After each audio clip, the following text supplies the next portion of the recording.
everyone. Thank you for joining me today. I'm Ratih Luhur, the founder and director of InEconomics. Today, I have the pleasure of discussing the Australian economic outlook with Ivan Colhoun following the outcome of the Labor Party majority government in Australia federal election on the 3rd of May 2025. Australians have chosen to face global challenges the Australian way, looking after each other while building for the future. Ivan is one of our leading economists at InEconomics. Ivan's career achievements include chief economist at Deutsche Bank and chief economist at Qantas. He was also the head of Australian economics at ANZ and the head of market research at NAB. Good morning, Ivan. Thank you for joining me today. As you said, it was quite a surprising election outcome, wasn't it? It was very surprising. Leaving the coalition languishing and without a leader after Peter Dutton lost his seat. Anthony Albanese and Labor managed to pull off a stunning comeback after early polls suggested the government would struggle to hold on to power early in the 5-week campaign. He becomes the first leader to clinch a second consecutive term in 21 years and does so with an increased majority. If you look at the polls, none of the polls tipped this sort of outcome. They were generally saying Labor would win with a minority government or perhaps a small majority. Yes. And this is a landslide. This is a very, very big majority. So again, the polls didn't get it right. Yeah. But it's very interesting. Why was it such a big swing? It was a massive, massive swing across the whole country. Yeah. And it was against the Liberal Party, and because it was to the independents in many independent sectors, in many independent seats, and obviously to Labor. Yeah. So how do you think Australia's economic challenges will change in this new term comparing to the last one? Will things like inflation ease up, or will global economy become a bigger worry? The challenges don't really change just because of the change in government. The circumstances, the population, the voters yesterday obviously delivered a very clear message about which party they thought will deal with them better. Yeah. And the question perhaps is, will the government change how it deals with things? I'm not sure it will. Now, what are the challenges? Obviously, most importantly in the short term is the tariffs and the trade war. That's a big global challenge. And a lot of the challenges do have a root in global trends. And we've spoken about before about AI and technology. That's a big mega trend, as I call it. Geopolitics is another big trend. Aging of the population, climate change, and also inequality. The rise of inequality is a big issue. And to me, Trump's tapping into some of those issues by making America great campaign and moving to the right.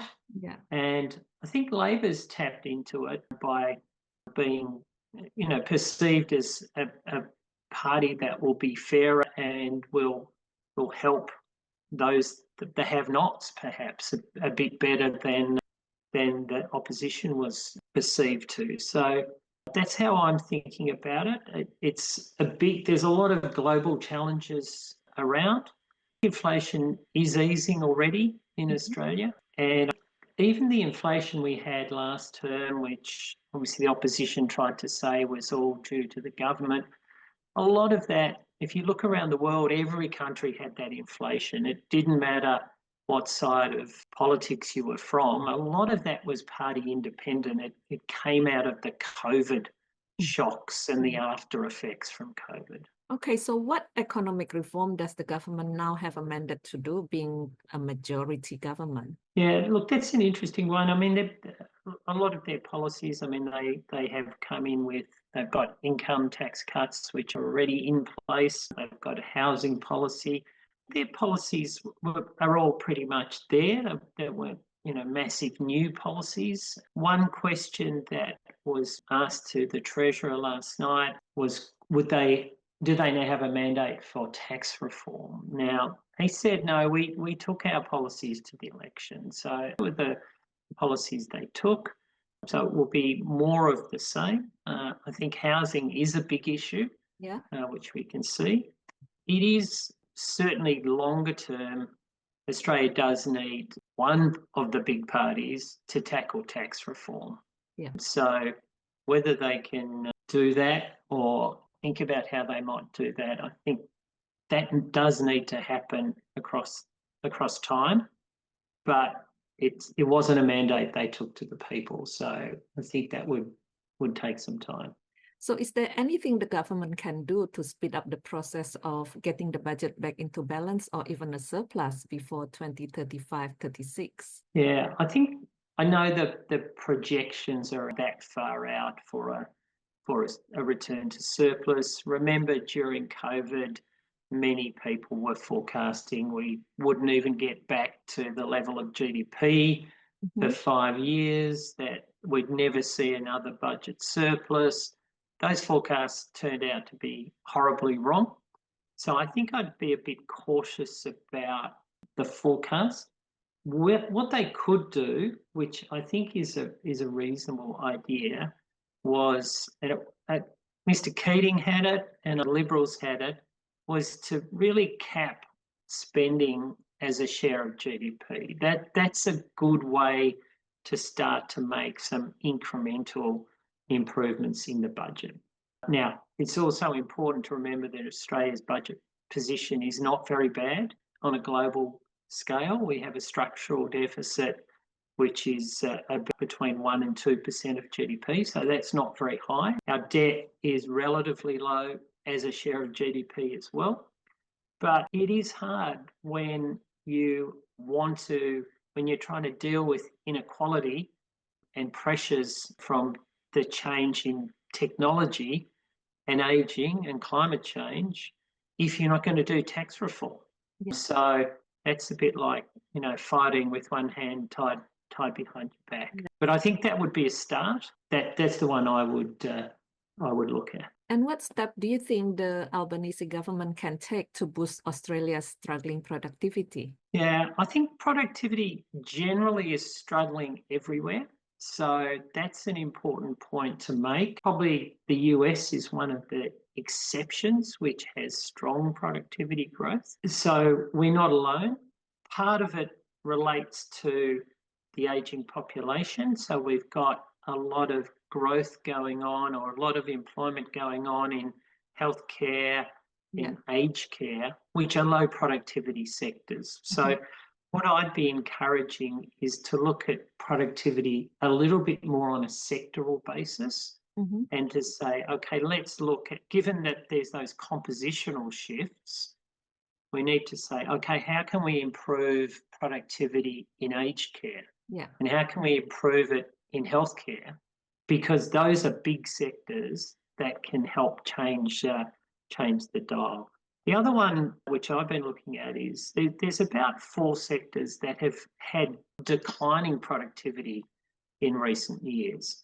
So finance and insurance, construction, mining, and education and training. And I think a common theme there is regulation. So you could look at, is there any way we can make those sectors a bit less subject to regulation? For example, finance and insurance, since the Royal Commission, the productivity's been much lower. So 2 of them are very big employers. Mining's a very big output sector. So if you look at some of those sectors, you can shift the dial on productivity, but I'd be taking a sectoral approach more than trying to look at it in a very aggregate way. Yeah, so breaking it into smaller problems. Because the problems can be a bit different in each sector. Yeah. And so do you think this election result will also have any impact on interest rate going forward? Not so much. Again, interest rate decision is mostly party independent. And the Reserve Bank is obviously an independent body. It has been It's got a charter or a mandate to deliver low inflation or at target inflation and maximum employment or full employment. The board's been signalling they'll look at the stance of monetary policy again in May. Yeah. I think May 1920. The latest CPI we got really did suggest that inflation is on track to get back to 2.5%. Mm-hmm. And I think that will see the Reserve Bank decide to, again, reduce the level of monetary restrictiveness a little bit. And obviously the uncertainties coming from the rest of the world with Mr. Trump's tariffs and trade policy. Yeah. I think that's, that works well to take rates a little bit lower. I don't think they should cut them a long way because unemployment's still very low in Australia, and that's a very good thing that it's very low. Yeah. But I think I'll take them down another notch. Excellent. Thank you, Ivan, for sharing your economic insight. I learn a lot every time we have this kind of discussion. So I look forward to a next podcast with you soon. Thanks, Ratih. See ya. Thank you.